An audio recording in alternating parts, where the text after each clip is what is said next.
What happens when a prince who's grown comfortable controlling his narrative walks into a television studio where Piers Morgan refuses to play by royal rules? Tonight, Prince Harry thought he could charm his way through another carefully orchestrated interview, expecting the usual deference and softball questions he's become accustomed to. But when the cameras rolled and the real questions started flying, the facade began to crack. The sleek studio lights of the popular evening talk show gleamed against the polished backdrop as Piers Morgan shuffled through his preparation notes. The atmosphere buzzed with anticipation, the kind of electric energy that fills a room when everyone knows they're about to witness something significant. The production crew moved with practiced efficiency, adjusting cameras and checking sound levels, while the studio audience settled into their seats with eager whispers rippling through the crowd. "Ladies and gentlemen," Piers Morgan's voice boomed across the studio, "please welcome our special guest tonight, Prince Harry." The applause was polite but measured, lacking the thunderous enthusiasm that usually greeted A-list celebrities. Harry emerged from backstage with his signature confident stride, dressed impeccably in a tailored navy suit, his posture radiating the kind of self-assurance that comes from a lifetime of royal privilege. His smile was practiced, calculated for the cameras, but there was something harder underneath, a steeliness that suggested he wasn't here to be questioned so much as to be heard. The Piers Morgan stood to greet him, offering the customary handshake and air of professional courtesy. "Harry, fantastic to have you here tonight," he said warmly, though his eyes carried the sharpness of someone who had done his homework. Harry settled into the guest chair with deliberate precision, crossing his legs with the kind of casual elegance that screamed expensive education and inherited confidence. "Thanks for having me," Harry replied, his British accent crisp and commanding. "Though I have to say, it's refreshing to sit down with someone who might actually ask intelligent questions for once." The comment landed with a subtle sting, and a few audience members exchanged glances. The host's smile didn't waver, but something flickered behind his eyes, a recognition that this wasn't going to be the smooth conversation he might have expected. "Well, we'll certainly try to live up to that standard," Piers Morgan responded evenly, settling back into his chair. "Let's start with something everyone's curious about. How are you adjusting to life away from the royal spotlight? Many people wonder if you miss the structure, the sense of duty that came with your former role." Harry's laugh was short and dismissive. "Miss it? Hardly. What I miss is authenticity, something that was impossible to find within those palace walls. The so-called duty you mentioned was nothing more than performance, a carefully choreographed dance designed to maintain an illusion. I've found more purpose in the past few years than I ever did wearing a uniform or cutting ribbons." The response carried an edge that made the audience shift uncomfortably. Piers Morgan nodded thoughtfully, but his next question came with a sharper point. "That's interesting because many would argue that your military service, your charitable work, those ribbon-cutting ceremonies as you call them, actually meant something to the people who benefited from them. Do you feel that walking away diminished the impact you could have had?" Harry's expression tightened, his jaw setting with visible irritation. "That's a loaded question if I've ever heard one. You're assuming that staying trapped in that system would have been more meaningful than the work I'm doing now. I'm reaching global audiences, telling stories that matter, creating content that actually changes minds instead of just maintaining the status quo." Piers Morgan leaned forward slightly, his tone remaining conversational but with an unmistakable firmness. "Global audiences, certainly. Netflix deals, book contracts, speaking engagements. Some critics suggest that you've essentially built a brand around being the royal who left. How do you respond to those who see that as opportunistic rather than altruistic?" The question hit its mark. Harry's composure flickered, his hands tightening almost imperceptibly on the armrests of his chair. "Critics," he said, the word dripping with disdain. "People love to tear down those who have the courage to break free from expectations. What they call opportunistic, I call survival. When your own family cuts you off, when the institution abandons you, you do what you have to do to provide for your wife and children." The host's eyebrows rose slightly. "Cut you off? That's quite a claim. Can you elaborate on what that looked like practically? Because from the outside, it seemed like you made the choice to step away." Harry's laugh was bitter now, his carefully maintained royal composure beginning to slip. "Choice? That's rich. You try living under constant attack from a press that's been weaponized against you. Try watching your wife be systematically destroyed by people who were supposed to protect her, and then tell me about choice. We were forced out, plain and simple." The studio had grown quieter, the audience sensing the shift from interview to something more confrontational. Piers Morgan maintained his calm demeanor, but there was steel underneath now. I understand the press can be brutal, but isn't it also true that other members of your family have faced similar scrutiny and found ways to work within the system? Your brother, for instance, seems to have navigated those same pressures while maintaining his royal duties. The mention of William was like touching a live wire. Harry's face flushed, and his voice rose just enough to echo through the microphone. My brother? You mean the heir who's had everything handed to him on a silver platter? The one who gets to play the perfect prince while I was always cast as the spare, the backup plan? William has never faced a fraction of what I've endured, and frankly, comparing us is insulting. The hostility in Harry's tone was unmistakable now, and the audience could feel the temperature in the room rising. Piers Morgan pressed on, his voice steady but with a new edge. That's a fascinating perspective, but many would argue that William has carried enormous pressure as the future king, that he's sacrificed personal freedom for duty in ways that you chose not to. Doesn't that deserve some respect? Harry leaned forward, his eyes flashing with anger. Respect? For what? For following a script? For letting the palace control every aspect of his life? You call that sacrifice? I call it weakness. At least I had the spine to stand up and say, enough is enough. The words hung in the air like smoke from a fired gun. The audience murmured, some shocked by the open criticism of the Prince of Wales, others fascinated by the raw honesty of the moment. Piers Morgan allowed the silence to stretch, letting the weight of Harry's words settle before responding. Strong words about your own brother, Piers Morgan said quietly. Some might say that kind of public criticism damages not just William, but the entire institution your grandmother spent her life serving. Do you ever consider the broader implications of your statement sure was? Harry's compost fraying visibly now, his royal training warring with his obvious frustration. My grandmother, he said, his voice tight with emotion, would have understood better than anyone what it means to put family first. She would have supported my decision to protect my wife and children, even if it meant disappointing the courtiers and politicians who really run that place. Piers Morgan leaned back in his chair, studying Harry with the intensity of a prosecutor preparing for the kill. That's a convenient interpretation, but let's talk about protection for a moment. You've mentioned protecting your family multiple times, yet you've also written extensively about private family conversations, shared intimate details about your relationships with your father and brother, exposed personal moments that most would consider sacred. How is that protection? The question landed like a physical blow. Harry's face went pale, then flushed red, his hands gripping the chair arms so tightly his knuckles went white. The prince, who had walked onto the stage with such confidence, now looked cornered, exposed, and increasingly desperate. The battle lines had been drawn, and it was becoming clear that this interview was about to explode into something neither the audience nor the viewing public would soon forget. For several long moments, Harry sat frozen, his mouth opening and closing without sound, like a fish pulled from water. The studio audience held its collective breath, sensing they were witnessing something extraordinary unfold. Piers Morgan waited patiently, his gaze never leaving Harry's face, allowing the silence to do its work. That's, Harry began, his voice catching slightly, that's a completely unfair characterization of what I've done. Everything I've shared has been to set the record straight, to counter the lies that have been spread about me and my family for years. Piers Morgan nodded slowly, his expression neutral, but his voice carrying a new sharpness. Set the record straight by revealing private conversations with your father about your mother's death? By detailing arguments with William? By sharing what happened behind closed doors at Balmoral? Some would call that betrayal rather than truth-telling.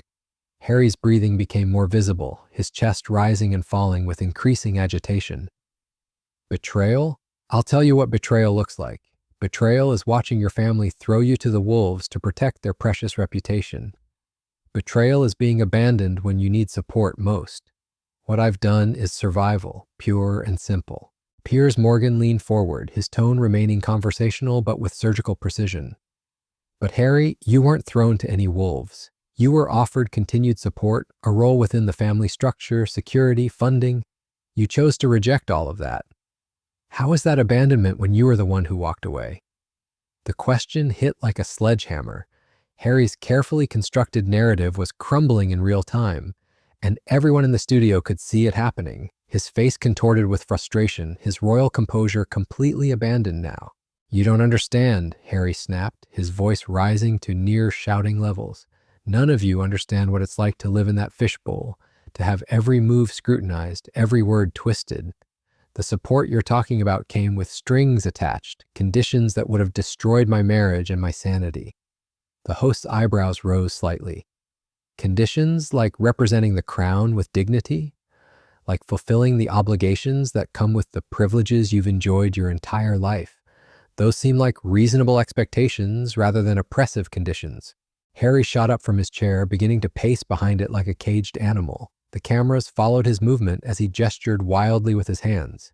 Reasonable? You call it reasonable to demand that my wife smile and wave while being systematically destroyed by a racist press? You call it reasonable to expect us to pretend everything is fine while we're dying inside? The audience murmured louder now, some sympathetic, others clearly uncomfortable with the display they were witnessing. Piers Morgan remained seated, his calm demeanor a stark contrast to Harry's agitation. "I'm not dismissing the very real challenges you faced," Piers Morgan said evenly. "But other royals have faced similar pressures and found ways to work within the system. Your Aunt Anne, for instance, has dealt with decades of scrutiny while maintaining her duties. Even your stepmother Camilla faced arguably worse press coverage and still found a way to serve. What made your situation so uniquely impossible?" Harry whirled around, pointing an accusatory finger at the host. "Don't you dare compare my situation to theirs. They didn't have to deal with the systematic campaign of destruction that was launched against my wife. They didn't have to watch someone they love contemplate ending their life because of the pressure." The studio fell dead silent at this reference to Meghan's mental health struggles. The host's expression grew more serious, his voice softer but no less probing. "That's a serious allegation, and if true, it's heartbreaking. But you've also used these very personal struggles as content for interviews, documentaries, books. Don't you see how some people might find it troubling that such private pain becomes public product?" Harry's face went through a series of expressions: shock, anger, hurt, confusion. He opened his mouth to respond, closed it, then opened it again. "How dare you," he whispered, his voice barely audible but filled with venom. "How dare you suggest that sharing our truth is somehow exploitative? We shared our story to help others, to break the stigma around mental health." Piers Morgan nodded thoughtfully. "A noble goal, certainly, but you've shared that story multiple times, to multiple outlets, for multiple lucrative deals. At what point does helping others become helping yourselves to publicity and profit?" The question was devastating in its simplicity. Harry stood frozen, his mouth hanging open, clearly struggling to formulate a response that wouldn't further damage his position. The audience could sense his desperation, the way he seemed to be mentally scrambling for solid ground in an argument that was slipping away from him entirely. "You're twisting everything," Harry said finally, his voice cracking with emotion. "You're taking our pain and turning it into something ugly, something mercenary. That's not what this is about. That's never what this has been about." Piers Morgan leaned back in his chair, his expression almost pitying now. "Then what is it about, Harry? Because from where I'm sitting, it looks like you've built an entire career on being the royal who left. Without that story, without that identity as the wronged prince, what would you be doing right now? What would your value proposition be to Netflix or Random House or any of the other companies paying you millions?" The words landed like a knockout punch. Harry staggered slightly, actually taking a step backward as if he'd been physically struck. His face cycled through emotions so quickly it was almost impossible to track them all. The studio audience watched in fascination and horror as one of the most famous people in the world seemed to crumble before their eyes. Harry began, then stopped. "We," he tried again, then fell silent. For the first time since the interview began, he seemed to have no response, no comeback, no deflection ready. The silence stretched on, becoming more uncomfortable with each passing second. Piers Morgan allowed the quiet to continue, understanding that sometimes the most powerful moments in television happen when nothing is being said at all.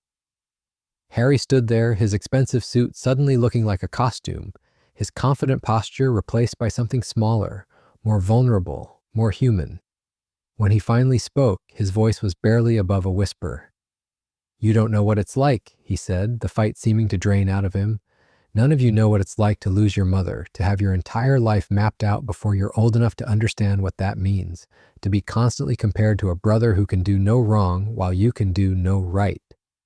The host's expression softened slightly, but his voice remained firm. "You're right, I don't know what that's like. but I do know what it looks like when someone uses their trauma as a weapon against the people who love them.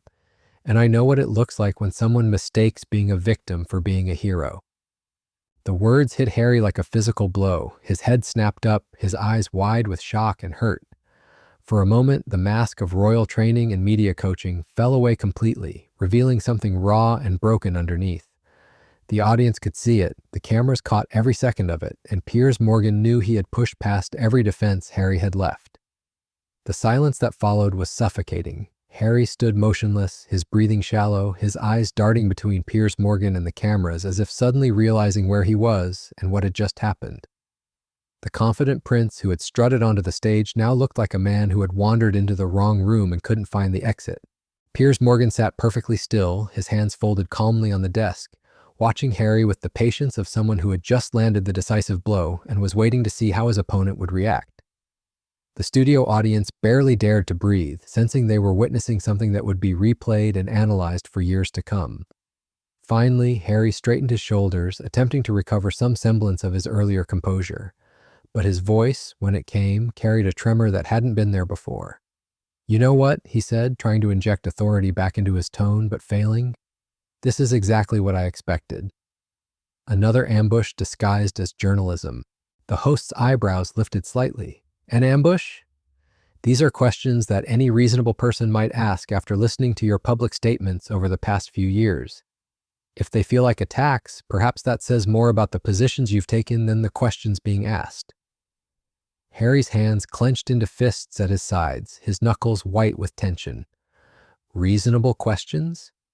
You've spent the last 20 minutes trying to tear down everything I've built, everything I've worked for. You've twisted my words, questioned my motives, and made assumptions about my life that you have no right to make." Piers Morgan leaned forward, his voice remaining maddeningly calm. "I've asked you to explain apparent contradictions in your public statements. I've given you the opportunity to clarify your position on multiple occasions. If those questions feel like attacks, maybe it's because the positions themselves are difficult to defend."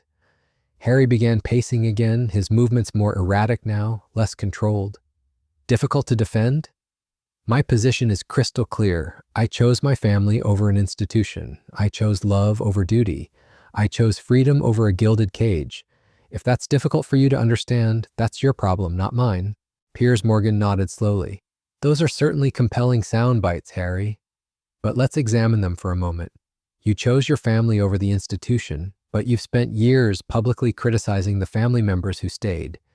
You chose love over duty, but you've monetized that love story extensively. You chose freedom, but you've never seemed more trapped by your past than you do right now." The words hit their target with devastating accuracy. Harry stopped pacing, his face cycling through emotions so rapidly it was almost painful to watch. "That's not," he began, then stopped. "You're twisting," he tried again, then fell silent. The articulate prince who had authored a best-selling memoir seemed suddenly unable to string together a coherent sentence. Piers Morgan continued, his tone almost gentle now, which somehow made his words even more cutting. "Harry, do you ever wonder if the problem isn't the institution, or the press, or your family, or the British public? Do you ever consider that maybe the problem is the story you've chosen to tell about yourself?" Harry's eyes widened, and for a moment he looked genuinely confused, as if the question had never occurred to him before. "The story I've chosen? I've told the truth. I've been more honest than any member of that family has ever been." Piers Morgan tilted his head. "Have you? Or have you told a version of events that casts you as the perpetual victim and everyone else as the villain? Because from where I'm sitting, it seems like you've painted yourself into a corner where the only way to maintain relevance is to keep finding new grievances, new betrayals, new reasons why nothing that's gone wrong in your life is your fault." The studio was so quiet you could hear the hum of the air conditioning. Harry stood frozen, his mouth slightly open, his eyes darting around the room as if looking for an escape route. The confident man who had walked onto the stage seemed to be shrinking before everyone's eyes. "That's not true," Harry said finally, but his voice lacked conviction. "I've taken responsibility for my mistakes. I've acknowledged where I've gone wrong." Piers Morgan leaned back, a slight smile playing at the corners of his mouth. "Have you? Can you name one significant mistake you've made in this entire saga that you haven't blamed on someone else?" Can you point to one decision you've made that you've acknowledged was wrong without adding a but and a list of justifications? Harry opened his mouth, closed it, opened it again. The silence stretched on, becoming more excruciating with each passing second. The audience could see him struggling, searching for an answer that wouldn't further undermine his position, but coming up empty. He began, then stopped. The situation, he said, finally is complicated, the words sounding hollow even to his own ears. Piers Morgan nodded. It always is, isn't it? It's complicated when you reveal private conversations with your dying grandfather. It's complicated when you attack your stepmother in print. It's complicated when you accuse your family of racism without providing specifics. Everything is always complicated when it might require you to admit you were wrong. Harry's breathing became more labored, his face flushing with a mixture of anger and something that looked disturbingly like panic. You don't understand the pressure I was under. You don't understand what it's like to have your entire family turn against you. The host's expression grew more serious. Turn against you? Or hold you accountable? Because there's a difference, Harry, and maybe that difference is something you need to think about. Harry shook his head violently. No, that's not what happened. They chose the institution over me. They chose their precious reputation over their own family member. When I needed support, when Megan needed support, they abandoned us. Piers Morgan leaned forward again, his voice taking on a sharper edge. Let me ask you this, Harry. If someone in your life consistently made demands, consistently created drama, consistently put you in impossible positions, and then blamed you when you couldn't meet their ever-changing expectations, would you call that person toxic? The question hung in the air like a loaded weapon. Harry's face went pale, then flushed red, his hands trembling slightly at his sides. Are you calling me toxic? He whispered, his voice barely audible. Piers Morgan shrugged slightly. I'm asking you to consider the pattern of your relationships. Your father, your brother, your friends from the military, staff members at the palace, even some of your American friends who've distanced themselves. When every relationship in your life follows the same trajectory, when everyone eventually becomes the villain in your story, maybe it's time to look at the common denominator. Harry staggered backward as if he'd been slapped, his hand reaching out to steady himself against his chair. That's not, he gasped, that's not fair. That's not true. The host's voice remained calm, almost clinical. Isn't it? Think about it, Harry. Everyone starts as your ally, your confidant, your supporter. And then, inevitably, they fail to meet your expectations. They disappoint you, they betray you. And then they become part of the problem, part of the system that's holding you back. When does that pattern end? When do you run out of people to blame? The words seemed to physically wound Harry. He bent over slightly, one hand on his chest, breathing heavily. The confident prince was gone, replaced by something broken and desperate. Stop, he whispered, just stop. But Piers Morgan wasn't finished. The tragedy, Harry, is that you had everything. You had a family who loved you, a country that adored you, a role that mattered. You had the chance to use your platform for genuine good. And you threw it all away because you couldn't handle the fact that being special comes with responsibilities, not just privileges. Harry straightened up slowly, his eyes now blazing with a fury that seemed barely contained. How dare you, he said, his voice low and dangerous. How dare you sit there and lecture me about my life, my choices, my family? You don't know anything. You're just another talking head making money off my pain. Piers Morgan smiled thinly. And there it is. When all else fails, attack the messenger. It's not about the questions being asked, it's about who's asking them. It's never about your behavior, Harry. It's always about everyone else's reaction to it. Harry's composure finally shattered completely. You know what? He shouted, his voice echoing through the studio. I don't have to sit here and listen to this. I don't have to justify my life to you or to anyone else. I came here in good faith, thinking we could have a real conversation, but this is just another hit job. Piers Morgan remained seated, his calm a stark contrast to Harry's agitation. A hit job? I've asked you about statements you've made publicly, decisions you've announced proudly, positions you've taken openly. If examining your own words feels like an attack, maybe the problem isn't the examination. Harry began fumbling with his microphone, his hands shaking with rage and humiliation. This interview is over, he declared, his voice cracking. I won't be part of this circus anymore. Piers Morgan watched him with what almost looked like pity. Running away again, Harry? How's that been working out for you? The final insult landed like a physical blow. Harry froze in the act of removing his microphone, his face contorting with pain and fury. For a moment, it looked like he might actually lunge at the host. Instead, he tore the microphone off so violently that it clattered to the floor, the sound echoing through the stunned studio. "You'll regret this," Harry hissed, his voice barely human now. "You have no idea who you're dealing with." The host's smile never wavered. "I'm dealing with someone who's spent so long playing the victim that he's forgotten how to be anything else. Good luck with that, Your Royal Highness." The title, delivered with just the right amount of mockery, was the final straw. Harry spun on his heel and stormed toward the exit, his expensive shoes clicking against the studio floor like gunshots. The cameras followed his retreat, capturing every moment of his humiliation for posterity. As the studio doors slammed shut behind him, Piers Morgan turned back to the audience and the cameras with the satisfied expression of someone who had just accomplished exactly what he set out to do. The silence that followed was deafening, broken only by the distant sound of Harry's voice in the hallway, shouting at someone, probably his security detail or his publicist. Piers Morgan leaned back in his chair, adjusting his tie with deliberate calm as the echoes of Harry's dramatic exit faded into silence. The studio audience sat frozen, some with mouths agape, others whispering urgently to their companions. The cameras remained fixed on the empty guest chair, its leather still warm from where the prince had sat just moments before his spectacular meltdown. "Well," Piers Morgan said finally, his voice cutting through the tension like a blade through silk, "I suppose that answers the question about accountability." He picked up his water glass, took a measured sip, and set it down with the kind of precision that suggested absolute control. "Ladies and gentlemen, you've just witnessed something quite remarkable. A man who spent years crafting carefully controlled narratives, completely losing control when faced with basic questions about his own statements." The audience murmured, some nervous laughter rippling through the crowd as they tried to process what they'd just seen. Piers Morgan shuffled his notes, not because he needed them, but because the gesture projected an air of professional normalcy in the aftermath of chaos.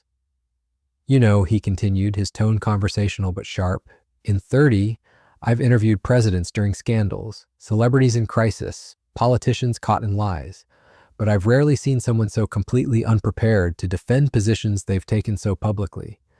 It's almost fascinating from a psychological perspective. Behind the scenes, producers were frantically communicating through headsets, trying to figure out how to handle the unprecedented situation. Social media was already exploding with clips of Harry's breakdown, his face contorted with rage and humiliation as he ripped off his microphone. The hashtags were writing themselves. Piers Morgan glanced toward the exit where Harry had disappeared, then back to the camera with a slight shake of his head. "The irony is palpable, isn't it? A man who claims he left the royal family to escape scrutiny, walking off a television show because he couldn't handle being questioned. Someone who's written a best-selling book about his life, unable to discuss that life when pressed for details. It would be comical if it weren't so tragic." The studio lights seemed brighter now, more focused, as if the absence of Harry's presence had somehow clarified the atmosphere. Piers Morgan straightened in his chair, his posture radiating the confidence of someone who had just won a decisive victory. "Let's be honest about what we witnessed here tonight," he said, his voice taking on the cadence of a closing argument. "This wasn't about mental health or family dysfunction or even media persecution. This was about a man who's built an empire on victimhood, discovering that the foundation isn't as solid as he thought. When pressed to explain contradictions, he couldn't. When asked to take responsibility, he deflected. When challenged on his narrative, he ran." The audience was fully engaged now, leaning forward in their seats, hanging on every word. The nervous energy had transformed into something else, a collective recognition that they were witnessing history being made in real time. "The most telling moment," Piers Morgan continued, "wasn't when he started shouting. It wasn't even when he stormed off. It was that long silence when I asked him to name one mistake he's made without blaming someone else. The fact that he couldn't answer that simple question tells you everything you need to know about where he is mentally and emotionally." From somewhere backstage came the sound of raised voices, muffled but clearly agitated. Harry was apparently still in the building, likely being managed by his team, trying to figure out how to spin what had just happened. But there would be no spinning this. The cameras had captured everything, every crack in his composure, every moment of his unraveling. Piers Morgan picked up his pen, turning it over in his fingers as he spoke. "You have to understand, this isn't about being cruel to someone who's clearly struggling. This is about holding public figures accountable for their public statements. Harry chose to write a book. He chose to give interviews. He chose to make accusations and air private family business. Having made those choices, he doesn't get to hide behind trauma when asked to explain himself. The studio audience nodded, some beginning to applaud softly. Piers Morgan raised a hand to quiet them, not done with his analysis. What's particularly striking is how quickly the mask fell away. The polished prince, the media-savvy celebrity, the compassionate humanitarian, all of that evaporated the moment he faced real pushback. What we saw underneath was something much less appealing, someone who's grown accustomed to deference and adulation, completely unprepared for anything else. The cameras zoomed in slightly, catching the host's expression as he delivered what felt like a verdict. The tragedy here isn't that Harry left the royal family. People leave institutions all the time, for good reasons and bad. The tragedy is that he seems to have learned nothing from the experience. Instead of growing, instead of reflecting, instead of taking responsibility, he's doubled down on blame, on grievance, on the same patterns that got him into trouble in the first place. Behind the cameras, crew members were checking their phones, watching the social media explosion in real time. The clips were already viral, Harry's breakdown being shared and reshared across every platform. The prince who had tried so hard to control his narrative had just lost control of it completely, and on live television no less. Piers Morgan leaned forward, his voice dropping to something more intimate, more personal. Here's what I think really happened here tonight. Harry walked into this studio expecting the same treatment he's received everywhere else. Gentle questions, sympathetic nods, unchallenged assertions. He's been living in a bubble of yes men and enablers for so long that he forgot what real journalism looks like. He forgot that being famous doesn't make you right, and being royal doesn't make you untouchable. The silence in the studio was complete now, everyone hanging on his words. Even the crew had stopped their usual bustling, drawn into the moment despite their professional obligations. The questions I asked weren't particularly harsh. They weren't gotcha moments or ambush tactics. They were simply requests for clarification, for explanation, for the kind of basic accountability that any public figure should expect. The fact that Harry couldn't handle that level of scrutiny says everything about how insulated he's become from reality. Piers Morgan set down his pen with a soft click, the sound somehow final in the hushed atmosphere. I want to be clear about something. This isn't about taking sides in family drama or making judgments about personal relationships. This is about public statements and public behavior. When someone uses their platform to make accusations, to settle scores, to air grievances, they open themselves up to questions. That's not persecution, that's journalism. From backstage came the sound of a door slamming, suggesting that Harry had finally left the building entirely. The host's eyes flickered toward the sound, then back to the camera with something that might have been satisfaction. What we witnessed tonight was the collision between narrative and reality, between carefully crafted image and unguarded truth. For years, Harry has been able to control how his story gets told, choosing friendly interviewers, sympathetic platforms, unchallenging environments. Tonight, that control slipped, and we saw what happens when the facade cracks. The audience was completely still now, absorbed in what felt less like television and more like a masterclass in media psychology.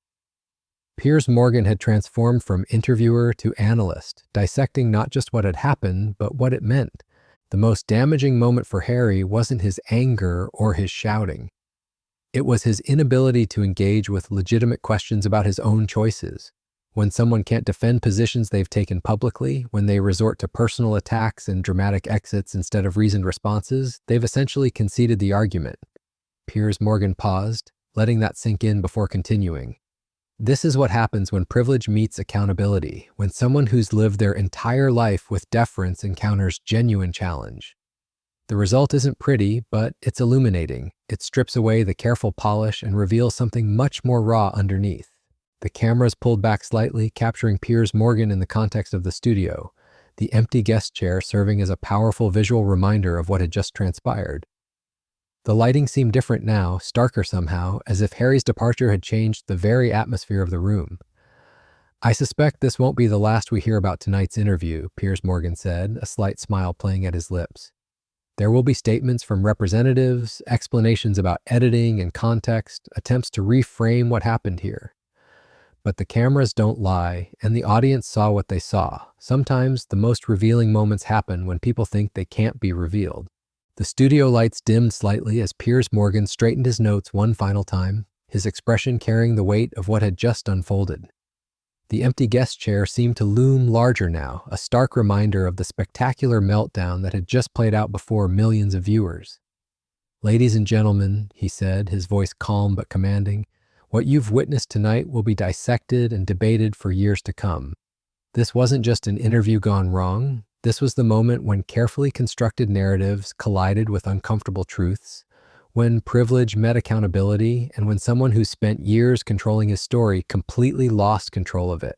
He leaned back, his gaze steady on the camera. Prince Harry walked onto this stage expecting deference. He got journalism. He expected softball questions. He got real scrutiny. And when faced with the basic responsibility of defending his own public statements, he crumbled. The mask didn't just slip tonight, it shattered completely. The host's voice took on a final, definitive tone. This is what happens when someone mistakes being famous for being right, when they confuse victimhood with virtue. Harry had every opportunity to clarify his positions, to explain his choices, to show the maturity and wisdom he claims to have gained. Instead, he showed us exactly who he really is beneath all the polish and PR. He looked directly into the camera lens, delivering his closing with surgical precision. Tonight, a prince discovered that walking away from responsibility doesn't make you free. It just makes you lost. And sometimes the most honest moments happen when people stop trying to be honest with themselves. The cameras held on his face for one final beat before cutting to black, leaving viewers with the undeniable truth of what they had just witnessed. The reckoning was complete.